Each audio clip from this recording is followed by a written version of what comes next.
Hey, for all my learning and development friends out there, I want to challenge you to ask a crazy question at the end of your next workshop or program.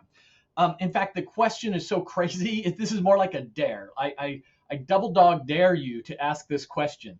And before I reveal the question, I will tell you that when I decided to start asking this question at the end of LeadX programs, my own team members fought hard against it. They said, bad idea. It's going to make us look bad. It's such a hard question to get a good score on. Our clients are going to see this, and it's going to make them think that things didn't go well. It's that hard of a question. And of course, what we're used to doing, almost all of us, L&D professionals, is of course there's the smile sheets. The level one Kirkpatrick's. Did you like the workshop? Did you like the e-learning? Did you learn something? Was the e-learning engaging? Was the instructor engaging? And those don't really count for a whole lot. People are nice. Here's a 4, here's a 5. You don't get a lot from those. Hopefully you're doing the other levels of Kirkpatrick. We here at LeadX, we're all about behavior change. We think, in fact, it's not about knowledge, it's about habit. So let's measure behavior change.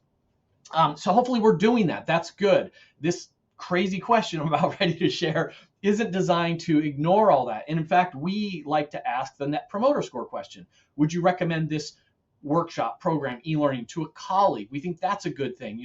We're used. It's hard to get a positive score on that. L&D's overall average is, I think, -10, -15. We usually see 45 to 55. But I had this idea similar to the ultimate question. It was like, what is a question that is so aspirational, so hard, so challenging? It's going to force us to get better. It's going to put a really bright light on things.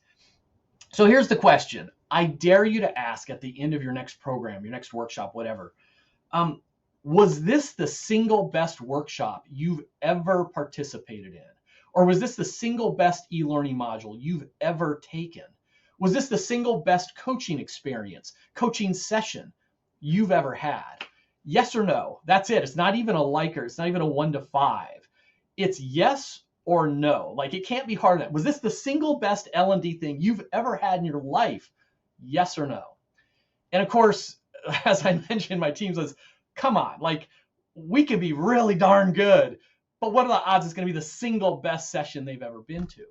And we didn't know how people would answer it. And I said, listen, let's find out. Let's do, those of you who work with us know me, like, I love experimenting. So this is like, let's get the baseline. Maybe it's going to be 1 out of 100 people are going to think it's the best thing they've ever participated in. Great. What do we need to do to get it to be 2 out of 100, 2% or something like that? So we did it. And we were pretty shocked. So it certainly varies based on the audience, the company, the culture, the program, etc. But we are routinely seeing, after every one of our monthly emerging leader workshops or our new manager training programs, when we ask, was this the best learning experience? Was this the best coaching experience? Was this the best workshop you've ever had? About 45 to 55% of people say yes. Now, the good news is, heck, it's not glass half empty, glass half full. I'll take that glass half full any day. For half the people to say it was the best thing they've ever experienced is great. But of course, then the magic is going to be in the follow-up. And it's, of course, always kind of like Net Promoter Score. Okay, why'd you give us that score? Why'd you say yes? Why'd you say no? So the yes is what made it such a great workshop? What made it such a great experience? If it's no, why wasn't this the best experience you've ever had, best learning experience you've ever had? Or what was the best one, and how could we make this better? I don't know where I heard it. Someone once said, if you really want to, this stuff's uncomfortable, right? This really gets to hard feedback.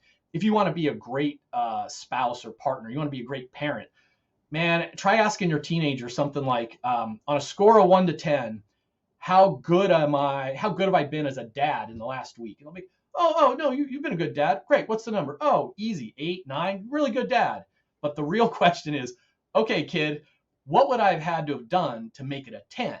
Well, this is the same thing. Was this the best learning experience of your life? Yes or no? And what would it take for us to get to yes? And let's remember, not all of those answers, like, I don't know that anyone's going to get 100%, because it says a lot about the learner, a lot about the participant. What do they value, and do they value it? So I don't know, like we just started asking them, we're collecting the data. But let me come back full circle. So I challenge you to start asking this question or experiment and just tack this question on at the bottom of whatever you're already using for your evals. And when you start to get some data, whether it's 1%, 10%, 50%, 90%, send me a note. Like, I'd love to talk to you about it. I'd love to hear about your experience with that question, your takeaway. Let's compare notes. What are you doing in your learning experiences, your group coaching, your workshops? What are we doing? And let's maybe over time get some crazy casual benchmark data around this ultimate crazy question to see what it's going to take to get learners thinking it's the best experience. Good luck. Hope to hear from you.